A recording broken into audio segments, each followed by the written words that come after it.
नमस्कार दोस्तों, मैं हूं आपका अपना दोस्त परिवर्तन और आप हैं स्टडी विद परिवर्तन के यूट्यूब चैनल पर।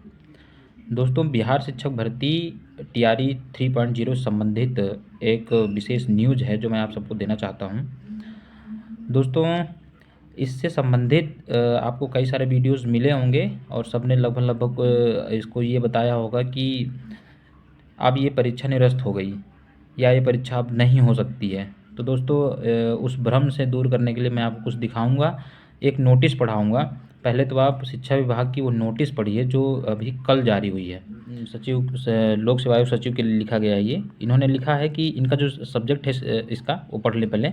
माननीय उच्च न्यायालय पटना द्वारा CWJC संख्या 2270, ये केस का नंबर है, जो केस अभी पड़ा था उस केस का नंबर है 2270/2024 संदीप कुमार झा एवं अन्य बनाम बिहार सरकार एवं अन्य में दिनांक 29/5/2024 को पारित आदेश के परिप्रेक्ष्य में कार्रवाई करने के संबंध में। अभी जो 29 तारीख को पटना हाईकोर्ट का जो आदेश आया हुआ था इस चीज़ को लेकर के कि जो अतिथि शिक्षक हैं उनको वेटेज का जो मामला था कि उनको भी वेटेज दिया जाए 5 अंक का प्रतिवर्ष के हिसाब से, और अधिकतम 25 अंक तक का उनको वेटेज दिया जा सकता है। तो उसी से संबंधित ये नोटिस बिहार लोक सेवा आयोग को लिखी गई है। इसमें लिखा है कि महाशय, उक्त विषयक माननीय उच्च न्यायालय पटना द्वारा CWJC संख्या 2270/2024 संदीप कुमार झा एवं अन्य बनाम बिहार सरकार एवं अन्य में दिनांक 29/5/2024 को पारित आदेश का कार्यकारी अंश निम्नवत है। ये आपका जो है वो है जजमेंट है, जजमेंट का कुछ अंश है जो यहाँ पे पोस्ट किया गया है, ये वाला। तो इसको पढ़ने की ज़्यादा ज़रूरत नहीं है, इसके बारे में तो आपको पहले से ही मैंने बता दिया था।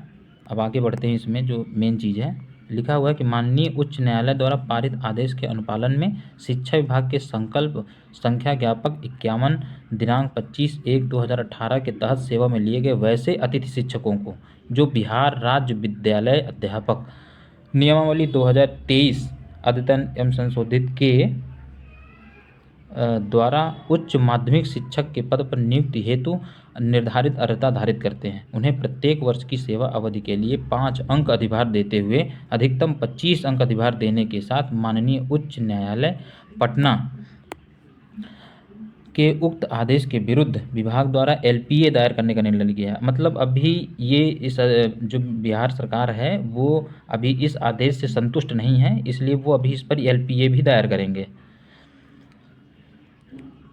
लेकिन लिखा हुआ है कि इसमें अतः अनुरोध है कि शिक्षा विभाग के संकल्प संख्या ज्ञापक 51 दिनांक 25/1/2018 के तहत सेवा में लिए गए वैसे अतिथि शिक्षकों जो बिहार राज्य विद्यालय अध्यापक नियुक्ति स्थानांतरण अनुशासनिक कार्यवाही एवं सेवा शर्त नियमावली 2023 अद्यतन या संशोधित के द्वारा उच्च माध्यमिक शिक्षक पद के लिए। देखिए, इसको भी आपको ठीक से समझने की जरूरत है। यहाँ पे लिखा हुआ उच्च माध्यमिक के पद,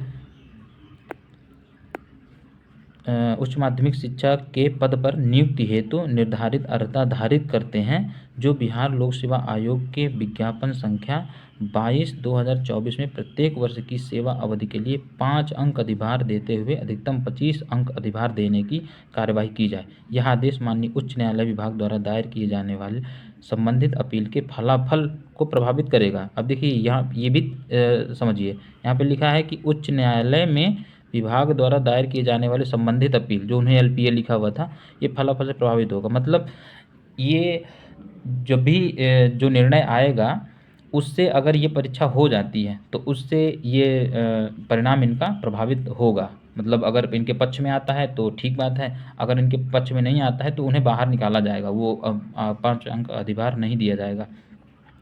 तो लिखा है कि साथ ही यह भी अनुरोध है कि उक्त आशय की विज्ञप्ति अति शीघ्र निकालने की कृपा करेंगे। उक्त आदेश पर अपर मुख्य सचिव शिक्षा विभाग की सहमति प्राप्त है। मतलब इन्होंने आदेश दिया हुआ है BPSC को कहा है कि हमारी तरफ से जो भी निर्णय आया है हम उसका सम्मान करते हैं और उस निर्णय के तहत ही जो वैकेंसी पड़ी हुई, जैसे TRE 3.0 पड़ी हुई है और इन्होंने जो घोषणा कर रखी हुई अगस्त महीने में TRE 4.0 की, तो उन पर ये नियम लागू किया जाए जो पटना हाईकोर्ट ने आदेश दिया है, उसकी बात कर रहे हैं लोग। तो दोस्तों, पहली बात तो इसमें ये समझने वाली बात है कि जो भी ये नोटिस है वो नोटिस BPSC के लिए लिखी गई है, शिक्षा विभाग ने लिखी है। और शिक्षा विभाग ने इसलिए लिखा है कि जो भी आगे एग्ज़ाम इनका पड़ा हुआ है जो भी इन्होंने एग्ज़ाम की घोषणा कर रखी हुई है वो एग्ज़ाम समय पर हो जाए, अन्यथा ये नोटिस ही नहीं इतनी जल्दी निकाली जाती। अब ये नोटिस जो हमारा TRE 3.0 का विज्ञापन पड़ा हुआ है, उसके साथ ये एक अलग से नोटिस चली जाएगी इस नियम के तहत कि जो TRE 3.0 में सम्मिलित होंगे अतिथि शिक्षक, उनको अधिभार अंक दिया जाए। और ये भी साथ में रहेगा, एक नोटिस रहेगी कि अगर वो जो LPA दायर कर रहे हैं, अगर उसमें निर्णय परिवर्तित होता है तो वैसे शिक्षक बाहर निकाले जाएंगे। अब दोस्तों बात यह है कि एग्ज़ाम 20 जून से होगा अथवा नहीं। तो दोस्तों अगर 20 जून से एग्ज़ाम सरकार नहीं कराना चाहती तो सरकार इतना जल्दी रिस्पॉन्ड ही नहीं करती। तो जो BPSC की तैयारी है 20 जून से TRE 3 का री एग्ज़ाम कराने की, वो निश्चित तौर पर अपनी पूरी तैयारी में है और सरकार भी सहयोग कर रही है। तो 20 तारीख से एग्ज़ाम होने की पूरी संभावना है और BPSC की पूरी तैयारी भी है 20 तारीख से एग्ज़ाम कराने के लिए। तो मेरे हिसाब से आप सब लोग 20 तारीख के लिए अब तेज़ी से लग जाइए, बहुत तेज़ी से लग जाइए। BPSC के लिए जो संबंधित टेस्ट सीरीज़ हैं, जो भी संबंधित उनके प्रीवियस ईयर के क्वेश्चन हैं, SCERT के जो क्वेश्चन हैं, NCERT के जो क्वेश्चन हैं, आप उनको लगातार सॉल्व करते रहें। तो निश्चित तौर पर ये सबसे बड़ा मौका है, बहुत बड़ा मौका है। आप सब लोग ठीक से लग जाइए और 20 तारीख को एग्ज़ाम होगा, ऐसा मान के चलिए। हालाँकि BPSC अभी 1-2 दिन में अपनी ये नोटिस निकाल देगा, जो शिक्षा विभाग ने उनको निकालने के लिए बोला है, और डेट शीट भी निकल जाएगी। तो निश्चिंत रहिए, पर 20 तारीख के लिए आप ठीक से लग जाइए। पूरा वीडियो देखने के लिए बहुत बहुत धन्यवाद, बहुत बहुत आभार।